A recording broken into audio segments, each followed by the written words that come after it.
하나님 말씀 디모데전서 4장 7절과 8절 두 절입니다. 다 찾으신 줄 알고 제가 봉독하겠습니다. 디모데전서 4장 7절과 8절입니다. 망령되고 허탄한 신화를 버리고 경건에 이르도록 내 자신을 연단하라. 육체의 연단은 약간의 유익이 있으나 경건은 범사에 유익하니 금생과 내생에 약속이 있느니라. 아멘. 오늘은 이제 1대1 제자 양육 수료식을 갖는 날이기 때문에 제자 양육에 대한 필요성, 왜 제자 양육을 받아야 되는가, 그리고 앞으로 제가 여러분과 함께 우리 교회의 가장 중요한 목회의 방향 중에 하나가 제자 양육 프로그램을 실행을 할 텐데, 그것이 왜 중요한지를 함께 나누면서 이 시간 은혜를 함께 나누고자 합니다. 봉독해드린 본문의 말씀에 보면 믿음의 아들 디모데에게 바울이 이렇게 권면을 합니다. 우리 6절 말씀에 보면 내가 이것으로 형제를 깨우치면 그리스도 예수의 좋은 일꾼이 되어 믿음의 말씀과 내가 따르는 좋은 교훈으로 양육을 받으리라. 망령되고 허탄한 신화를 버리고 경건에 이르도록 내 자신을 연단하라. 육체의 연단은 약간의 유익이 있으나 경건은 범사에 유익하니 금생과 내생에 약속이 있느니라. 현대인들에게 신앙이란 무엇일까? 예수님 믿는다는 건 무엇일까? 우리가 교인으로 사는 게 무엇일까라는 고민을 해봅니다. 그래서 이미 우리 대한민국에는 어렸을 때부터 교회를 다녔던 사람들은 굉장히 많습니다. 그래서 지금은 당장 교회를 다니지 않아도 종교가 무엇이냐라고 물어보면 나 기독교입니다라고 이야기하는 분도 적지 않습니다. 그만큼 70년대, 80년대에 우리 교회는 아주 많은 성장을 했고 많은 사람들이 따로 놀 데도 없었고 또 문화도 또 놀이도 없었기 때문에 어렸을 때부터 교회에서 자랐던 아이들이 지금 다 이제 20대, 30대가 된 것이 우리의 현실입니다. 그러다 보니까 교회는 그냥 우리가 문화적으로 또 여러 가지 우리가 교육받을 수 있는 좋은 장소가 되었던 것도 사실이지만, 그런데 어느덧 그것이 시간이 쭉 흐르면서 우리도 모르는 사이에 교회 부정적인 생각, 또 교회 비난하는 이야기, 또 교회가 갖고 있는 원래의 역할을 못하다 보니까 우리의 마음속에 도대체 교회와 나는 무슨 상관일까, 또 신앙이란 무엇일까라고 하는 것이 일체감이 되지 않고 그냥 우리가 군대 가면 군대 생활하고 직장에 가면 직장 생활하는 것처럼 교회 가면 주일에 한 번, 일요일에 한 번 예배 드리는 것이 교회 생활인 것처럼 우리가 느껴지고 여겨질 것도 한 부분이 아니었나 생각을 합니다. 그래서 이것이 하나의 우리 한국 교회의 흐름 속에서 나타나는 현상이라면 모든 교회가 다 그러느냐 하면 또 그렇지는 않거든요. 여전히 이런 모든 흐름 속에서도 어느 교회에서는 꿋꿋하게 모든 사람 한 사람을 그를 크리스찬으로 주일날만 예배드리는 성도가 아니라 일주일의 삶 속에서 그들이 믿음으로 세워지고 믿음으로 살아갈 수 있도록 끊임없이 함께 노력하고 붙잡고 있는 교회가 있더라라 하는 것들을 우리가 함께 제자훈련이라는 걸 통해서 함께 도전을 받습니다. 그래서 사도 바울은 이미 디모데에게, 믿음의 아들 디모데에게 이렇게 이야기를 해주는 겁니다. 망령되고 허탄한 신화를 버리고 경건에 이르도록 내 자신을 연단하라. 너희가 이미 믿음으로 세움받았고 사도였고 너가 훈련받아서 사역을 하는 그러한 믿음의 아들이지만, 그런데 끊임없이 너로 하여금 세상의 허탄한 것들을 버리고 경건에 이르도록 연단하지 않으면 결국은 도태할 수 있고 낙오자가 될 수 있고 신앙인으로 세워질 수 없다라는 것을 일깨워 줍니다. 그러니까 이미 사도 바울이 디모데에게 주었던 이 말씀은 지금 2000년이 지난 지금에게도 우리에게도 동일하게 주시는 하나님의 음성으로 우리가 들어야 할 줄로 믿습니다. 우리가 신앙생활하면 예수님 믿으면 구원받습니다. 이건 진리이고 다른 이름으로는 구원받을 만한 이름을 주신 적이 없기 때문에 우리가 왜 교회만 나와야 됩니다, 왜 교회만 나와야 됩니까, 왜 예수님만 믿어야 됩니까 라고 하는 물음에는 단호하게 대답할 수 있습니다. 예수님만이 메시아이시고 구원자이십니다. 예수님을 통해서만 구원받을 수 있습니다. 이것이 우리 신앙의 기본이고 고백의 내용입니다. 자, 그런데 예수님 믿고 구원받았습니다. 그러면 구원받은 것으로 천국 가는 것으로 끝나는 것이 아니라 이미 천국을 이 땅에서 누리고 살도록 우리가 믿는 자들에게 주어지는 삶이 있는데, 이 삶에 대해서 배우고 훈련받지 않으면, 이 삶에 대해서 우리가 더욱더 적극적으로 다가서지 아니하면 우리의 신앙은 그만 그 자리에서 뒷걸음질하는 신앙이 되어버린다는 거죠. 그래서 많은 사람들이 첫사랑에 대한 이야기를 합니다. 그리워합니다. 내가 처음 예수 믿었을 때 감격이 있었고요. 너무 기뻤고요. 천국이 있는 걸 알았을 때에 날아갈 것 같았습니다라고 이야기를 하는데, 근데 지금은요. 근데 지금은 그 사랑만 그리워하고 그냥 여러 가지로 너무 지쳐있는 모습들이 우리들의 모습이 아닌가 생각을 합니다. 근데 성경은 우리에게 이렇게 이야기합니다. 우리로 하여금 날마다 새롭게 그 은혜를 우리로 하여금 채우며 살라라고 말씀하십니다. 이 사랑은, 영적인 사랑은 첫사랑이 과거의 사랑이 아니라 오늘의 사랑이 되고, 오늘이 받은 구원의 확신이 내일의 능력이 될 수 있더라는 겁니다. 우리에게 그런 능력 있는 삶을 살아갈 수 있도록 우리가 할 일이 무엇이냐면, 너희로 하여금 경건의 연습을 끊임없이 하라는 것이 오늘 주시는 말씀입니다. 그래서 우리가 예수님 믿는 것, 교회 나와서 우리가 구원의 확신을 갖는 것이 굉장히 중요하다라면, 그 다음에 자, 구원의 확신이 생겼습니다. 예수님 믿었습니다. 하나님 자녀 되었습니다. 그런데 하나님 자녀가 어떻게 살아야 됩니까? 하는 것을 우리가 배워야 되고 훈련받아야 되고, 훈련의 자리에 우리가 적극적으로 나가야 된다라고 말씀을 해주십니다.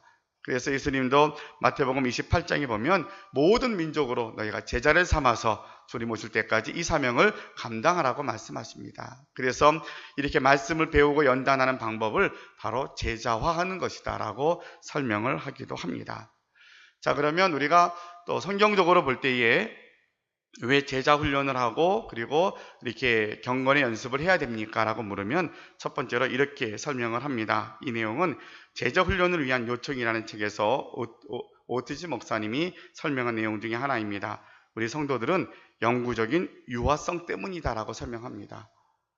근데 우리는 구원을 받았는데, 근데 우리는 가만히 있으면 항상 유아적인 모습으로 머물러 있는다는 거예요. 그러니까 예수 믿고 막 감격은 탔는데, 너무나 감격스럽고 그 기쁨이 있는데, 근데 이것이 거기에 머물러 있으면 우리 모두는 다 유아적인 자리로 멈춰버린다는 거예요. 그렇기 때문에 우리는 제자 훈련을 하고 경건의 훈련을 해야 됩니다라고 이유를 설명을 해줍니다. 지금은 한참 이제 그 책이 많이 읽혀지지 않았는데, 한동안 우리에게 많이 읽혀졌던 제자입니까? 라는 책을 썼던 후안 카를로스 오르티즈 목사님의 글을 우리가 잘 압니다. 근데 그 책에서도 유아적인 상태의 증거를 4가지로 설명하고 있는데, 그 중에 하나가 교회 분열, 두 번째로 주기보다 받기를 즐거워하는 마음, 교회 일꾼이 부족한 것, 성장하지 않는 것, 이 4가지를 듭니다. 그러니까 우리가 예수를 믿고 구원의 확신이 있어서 기쁨이 있었는데, 이것이 매일매일 유지가 되지 않는 이유는 우리에게는 유아적인 속성이 있더라는 거죠. 그러니까 내가 하든 인정하지 않든 우리에게는 그런 모습들을 갖고 있는데, 이걸 잘 모르니까 우리는 자꾸 다른 데서 원인을 찾습니다. 그래서 기쁨을 갖고 사는데 항상 기쁘지 않거든요. 매주일 예배 드리는데 그 예배가 매일 감격스럽지 않거든요. 내가 믿음으로 산다고 하는데 삶 속에서 매일 부딪히거든요. 이럴 때마다 신앙의 회의가 오기도 하고 좌절하기도 하고 넘어지기도 합니다. 뿐만 아니라 교회 열심히 봉사하다 보면 사람 간에 부딪히는 것 때문에 상처도 받기도 합니다. 그러면 우리도 모르는 사이에 자꾸만 그 영적인 감격은 자꾸 점점 줄어들고, 우리도 모르는 사이에 그만 상처만 더 커져서 우리가 멈춰버리고 뒷걸음질하는 상태가 되어버리고 만다는 겁니다. 이것을 유아적인 상태이다 라고 설명합니다. 유아적 상태, 어린아이 같다는 거죠. 그래서 이 어린아이 같다는 이 오르티즈 목사님의 설명도 굉장히 증거적으로 설득력이 있는 것 같아요. 많은 교회들이 어려움을 겪고 갈등을 겪었을 때 그 증상들을 나타나는 걸 보면 교회 안에 분열이 있고 나눔이 있고요. 또 많은 사람들이 다 내가 받지 못해서 늘 안타까워하고 늘 그 불만이 넘쳐나는 부분들, 그리고 교회들마다 이제 지금쯤 되면 새로운 사역자들을 세워야 되는데 사역자들이 부족한 거예요. 그리고 우리가 멈춰져 있는 상태는 이미 오래된 것이라고 한국교회가 이야기를 합니다. 여러분, 그래서 우리는 제자 훈련을 받아야 된다, 경건의 훈련을 받아야 된다고 하는 이유를 다시 한번 갖게 되는 겁니다. 두 번째로는 이렇게 설명을 합니다. 우리 성도들은 내가 예수님 믿고 열심히 살려고 주일 예배 드리고, 그래 목사님 말씀 듣고 이제 주일 성수해야지, 말씀 읽어야지, 감사해야지 결심을 하고 나가는데, 영적으로는 마귀가 우는 사자와 같이 입을 크게 벌리고 우리 앞에 대기하고 있다는 것을 잊고 살기 때문이라는 거예요. 그러니까 여러분들이 의도적으로 악을 행하거나 경건하지 않게 살려거나 그러지 않거든요. 우리 마음은 어떻든 말씀대로 살려고 그러고 은혜를 따라 살려고 그러는데, 그런데 요 울타리 여기 안에서도 우리 마음이 나눠지면 생각이 복잡하잖아요. 그러니까 예배를 마치고 밖을 나가면, 세상으로 가고 일주일에 월요일부터 세상으로 나가면 수많은 일들이 우리 앞에 닥칩니다. 눈에 보이는 일들만 있는 것이 아니라 영적으로도 사탄이, 마귀가 하나님의 사람들을 넘어뜨리려고, 그 비유가 적절하죠. 우는 사자와 같이 입을 딱 벌리고 상태만 기다리고 있더라는 거예요. 그러니까 우리가 아무리 그냥 은혜 받았습니다라고 가만히 있으면 그런 시험을 분별하고 이길 수 있는 힘이 우리에게 부족하더라는 거죠. 이런 것 때문에 우리로 하여금 우리가 훈련을 받아야 됩니다. 연단을 스스로가 연단한 자리에 가야 됩니다. 그렇게 설명합니다. 세 번째로는 우리 성도들의 특징 중에 하나가 우리가 하나됨에 대한 결핍성이 있다라고 설명하더라고요. 그러니까 우리는 자꾸 뿔뿔이 흩어지는 속성이 있대요, 사람들이. 그러니까 하나님이 이미 성경은 하나 되게 하셨는데 우리 매일 뭐라 그러냐면 우리가 하나가 되지 않은 것 같아요. 그래서 하나 되게 해달라고 기도해요. 근데 에베소서에 보면 성령이 하나 되게 하신 것을 힘써 지키라 그랬지 너희가 하나 되도록 노력하라고 그러지 않거든요. 여러분 어떠세요? 여러분이 그동안 어느 모임이나 기관에서 하나 된 모습들이 혹시 있다고 생각하십니까? 하나 되는 것 자체가 불가능합니다. 왜냐하면 우리 모두가 다 다르거든요. 우리가 고향도 다르고 배움도 다르고 환경도 다르고 모양도 다 다릅니다.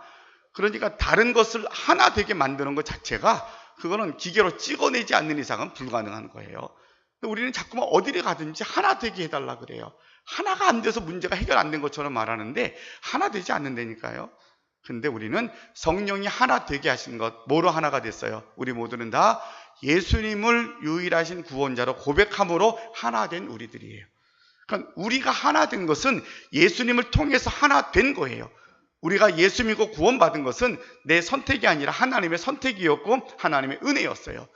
은혜로 하나 되게 하신 것을 우리가 인정하고 지키는 것이 우리의 본분인데 우리는 그것을 자꾸 잊어버리고 자꾸만 나랑 같지 않으면 틀렸다 그러고요. 내가 해왔던 거랑 다르면 뭔가 이상하다 그러고요. 끊임없이 이런 것들 때문에 충돌이 오다 보니까 우리 안에는 하나됨에 대한 단결심에 대한 결핍성이 우리 안에 있더라는 거예요.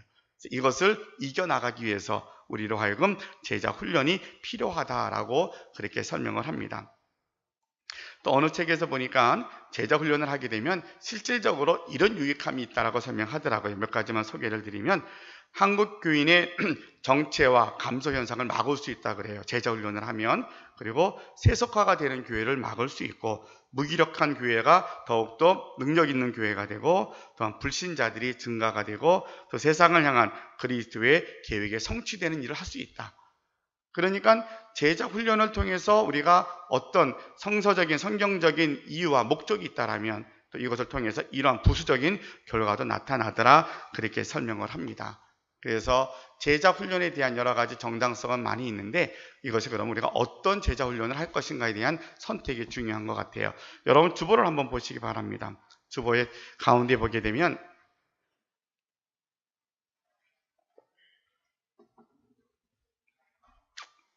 오른쪽에 키 그림이 있어요.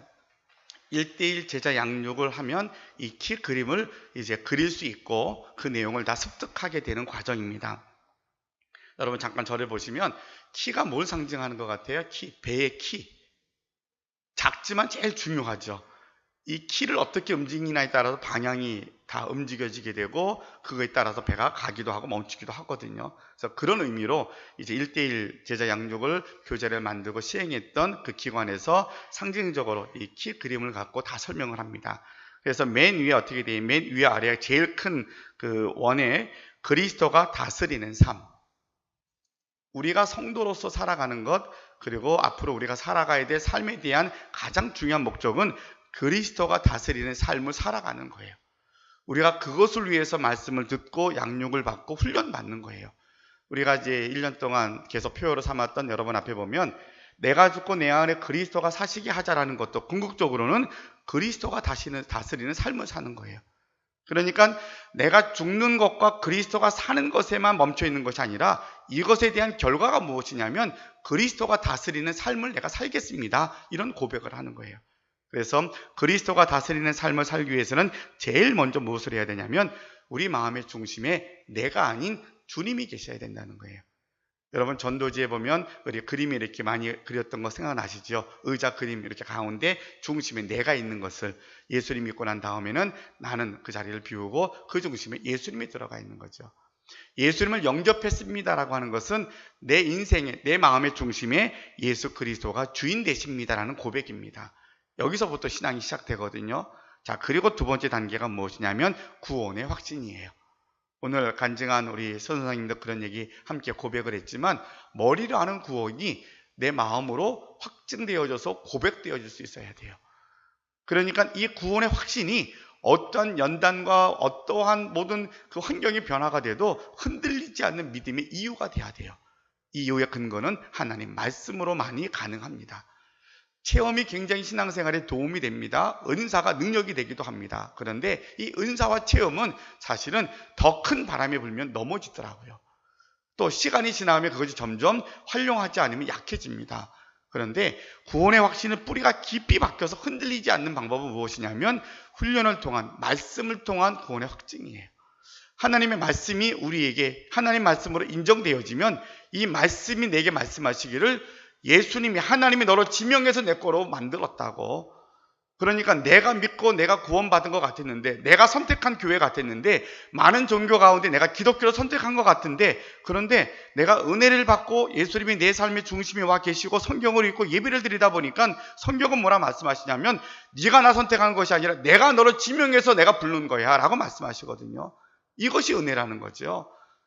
나 같은 사람이 무엇인데 세상에 너무나 능력 있는 사람 많고 많이 배운 사람 또 잘 사는 사람 굉장히 많은데 전능하신 하나님이 아니야 내가 너를 지명해서 너는 내 거라 부른 거야. 이것이 하나님 말씀으로 내게 와 닿을 때에 고백되어질 때에 구원은 하나님이 내게 주신 선물이구나. 은혜이구나. 내가 예수 믿어 천국 백성 되었습니다. 내가 지금 죽어도 천국 갑니다. 이 놀라운 은혜를 받은 것이 내가 노력으로 얻어지는 것이 아니라 선행으로 얻어지는 것이 아니라 하나님의 은혜였구나 하는 것이 깨달아지는 것. 이것이 말씀으로 한 기초한 구원의 확신이라는 겁니다. 이것이 신앙생활에 정말 중요한 내용입니다. 우리가 착하게 사는 것, 어떻게 우리가 의롭게 사는 것, 십계명을 지키는 것도 다 배워야 될 내용이지만 그것보다 우선돼야 될 게 뭐냐면 내가 구원받은 이유, 확신에 대한 근거가 어디 있는가를 배우는 거예요. 그래서 조목조목 성경에 있는 말씀을 가지고 66권 말씀이 하나님 말씀입니다. 1.1획도 틀리지 않습니다 하는 말씀으로 우리가 인정하고 말씀을 통해서 구원의 확신에 이르게 됩니다. 구원의 확신에 딱 우리가 자리를 잡게 되면 그 다음에는 보는 눈이 좀 달라집니다. 세상의 모든 일들이 좀 어려움이 와도 이길 수 있고요. 내가 어떤 일을 하다가 좀 시험을 당해도 구원의 확신에 기초해서 그것을 감당할 능력을 갖게 됩니다. 그리고 나서 우리가 또 하나 중요하게 배우는 것이 그러면 나를 구원하신 하나님이 누구이신가를 배우는 겁니다. 하나님을 알아야지요. 힘써 여호와를 알라라고 성경이 우리에게 말씀하시거든요. 그러니까 매일같이 말씀을 묵상하고 기도하고 설교를 들을 때마다 하나님은 누구이신가를 알아가는 거예요. 하나님의 속성을 정확히 아는 것이 믿음 생활에 굉장히 중요한 자리 역할을 합니다. 그런데 여러분 우리가 왜 말씀을 배워야 하냐면 말씀을 안 배우면 내가 만든 하나님에 갇혀져 버려요. 내 짧은 지식에 우리 하나님은 좋으신 하나님이야 라고만 이야기를 하면 하나님에 대해서 우리가 그 속성을 한쪽만 아는 거예요. 제가 지난번에도 말씀을 드렸죠.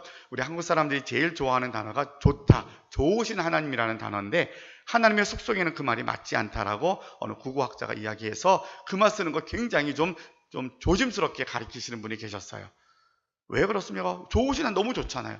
근데 속성이라고 하는 것은 변하지 않는 것인데 좋다라는 감정은 내 감정이에요. 좋으신 하나님, 내가 기분이 좋을 땐 그분이 좋은 하나님인데 내가 너무 기가 막힌 일을 당했어요. 그럼 그 하나님은 좋으신 하나님이 아니라 하나님 왜 나에게 이런 일이 겪게 하셨습니까? 원망의 대상이 되기도 하잖아요. 그러니까 좋으심에 대한 것이 내 감정으로 표현하는 것은 옳지 않다. 그래서 하나님은 어떤 분이시냐라는 것을 우리가 배워야 돼요. 하나님은 전지전능하신 분이시고요. 하나님은 변하실 수 없는 속성을 갖고 계신 분이에요. 하나님은 당신이 하신 말씀을 변할 수가 없어요. 약속은 꼭 지키시는 분이에요. 이것이 그분의 속성인 거예요. 하나님이시기 때문에 하나님은 변하실 수가 없어요. 당신의 약속은 일체 그걸 변동할 수가 없어요. 근데 딱 한 가지 경우에만 하나님이 약속을 바꾸시더라고요. 그것이 제가 지난주일날 계속 이야기했던 요나서를 통해서 배우는 거예요. 하나님은 당신이 하신 약속을 바꿔서라도 회개하는 영혼들을 살리기를 원하시는 분이 하나님이셔요. 그 외에는 하나님이 약속하시는 걸 다 지키십니다. 이렇게 하나님의 속성을 우리가 배우면 배울수록 우리의 믿음이 더욱더 굳건하게 세워져 갑니다. 그래, 하나님이 나를 택하신 분이 이런 하나님이야. 나는 매일같이 하나님을 쥐었다 놨다 맨날 그러는데 하나님이 나를 버리신 적이 없어요.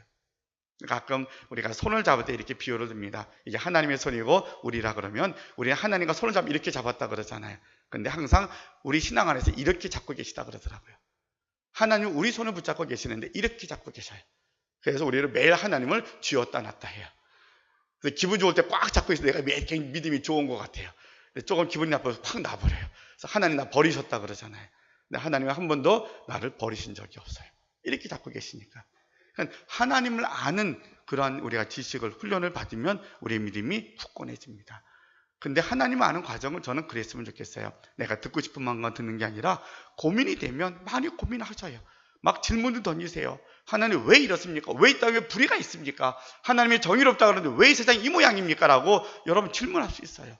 저는 고민하는 성도가 됐으면 좋겠어요.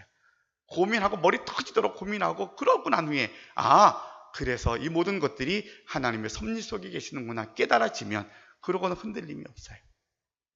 제가 신학교에 고등학교를 졸업하고 처음 갔더니 선배들이 아주 짓궂게 자꾸만 장난을 치더라고요.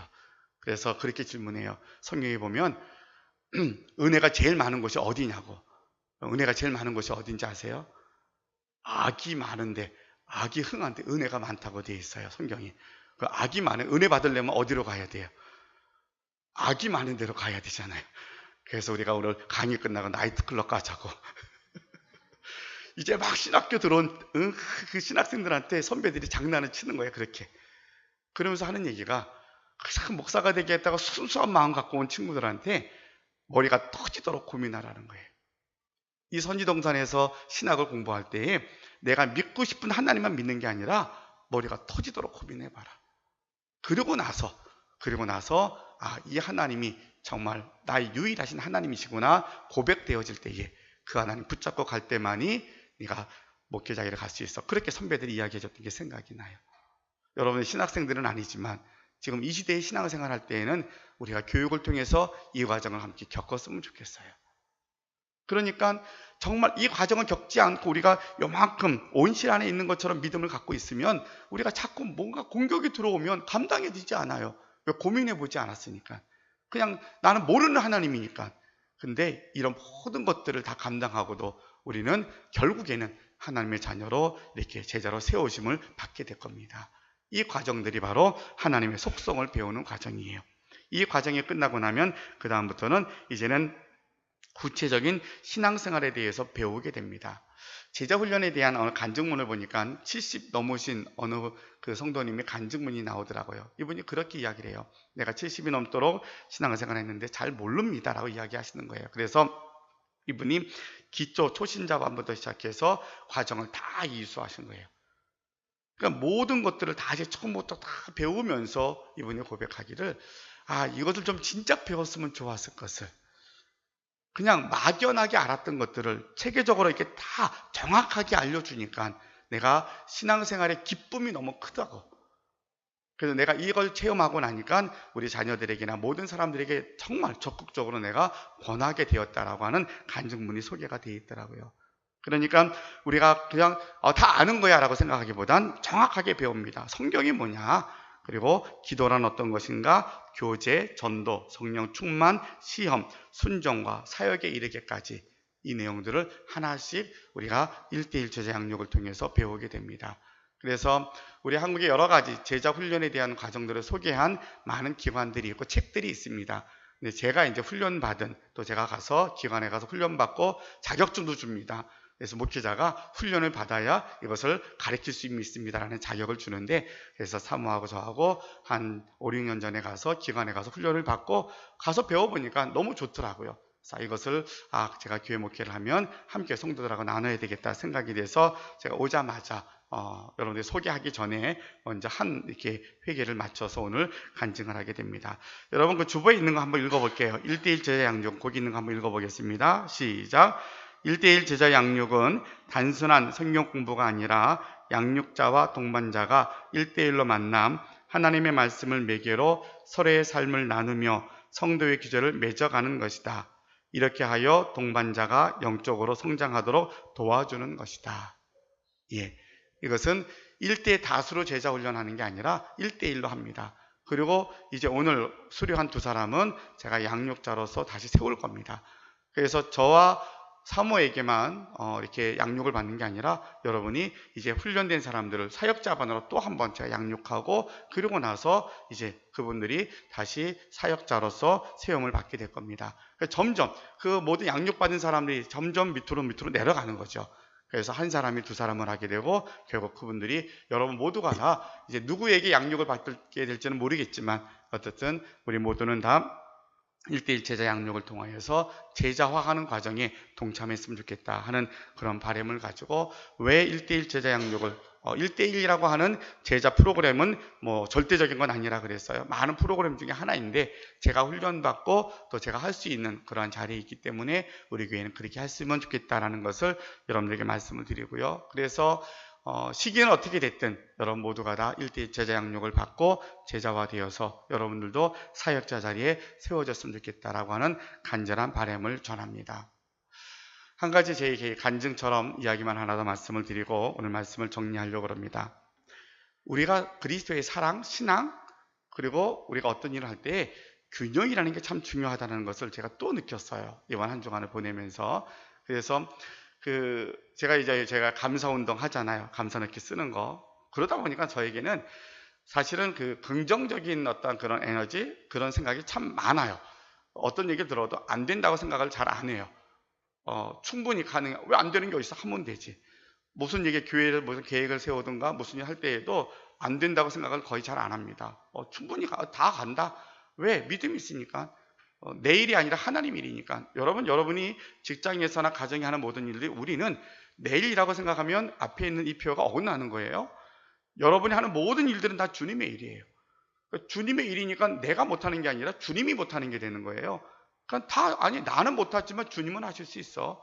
그래서 그런 어떤 초긍정적인 생각이 좀 많습니다. 그래서 충분히 가능하다. 그래서 어떤 국가적인 일이나 많은 일이 생겨도 충분히 사실은 좀 불안한데 그래도 괜찮아. 긍정적으로 보는 여러 가지 습관들이 좀 많이 있는 편이에요.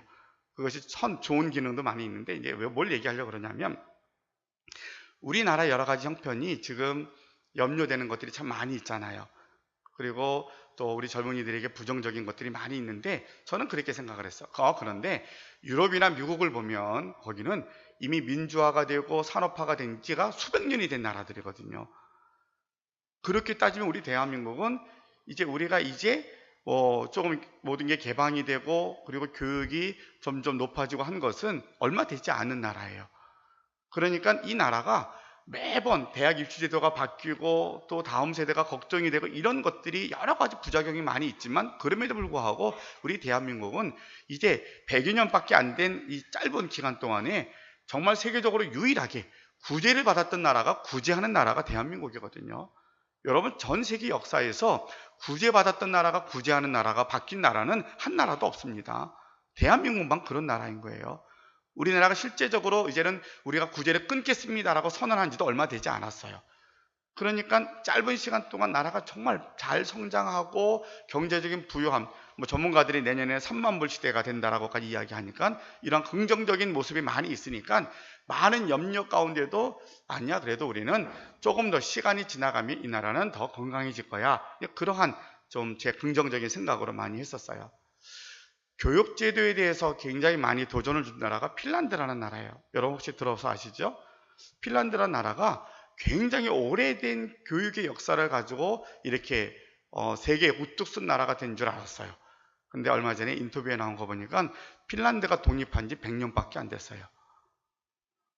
독립한 지 100년밖에 안 됐고 독립 이후에 50년대, 60년대만 하더라도 핀란드 역시도 굉장히 어렵게 살았던 나라예요. 그런데 이 나라가 교육제도를 바꾸면서 지금은 조그만 나라인데 전 세계에서 가장 부러워하는 교육제도를 갖고 있는 나라로 바뀌어져 있어요. 그래서 국민소득이 4만 불이 넘어요.